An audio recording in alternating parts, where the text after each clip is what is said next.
Hi guys! Nagbabalik na naman Raketera Ina ni Tisoy at Tisay. For today's mini vlog, samahan niyo akong gumawa ng cake.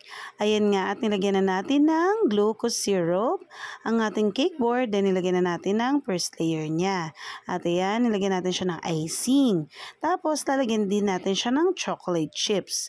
O diba? Then after that, papatungan na din natin siya. At ayan, ika-cram coat natin siya ng bonggang-bongga. So, pantay-pantayin lang natin yan. Tapos, scraper lang natin para pumatay siya ng bonggang-bongga. Yan, lagyan lang natin ng icing para pumantay yung bawat gilid. Then, lalagyan natin ng straw. Sago straw yung ginagamit natin para hindi tumumba ang ating cake. O, diba? Yan, kinis-kinisin natin. Yan, pati ibabaw. Tapos, yan, nililinisan ko na yan sa side. So, linisan natin siya ng wet wipes. Then, lagyan na natin ang pinaka-icing niya.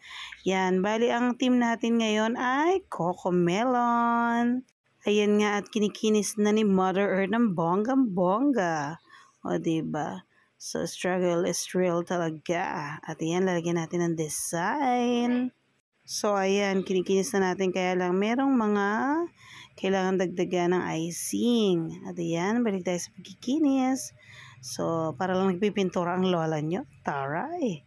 O, diba? At ayan, ay, Diyos ko, nasingit pa sa camera. Haggard yarn. At ayan, kinikinis natin yung taas. After natin makinis yan, pupunasan naman natin yung baba. Ayan, para bongga na siya, o, diba? Ayan, ang ganda-ganda ng cake na yan. O, diba? And finally, ito na siya. Happy birthday, Chris Dylan.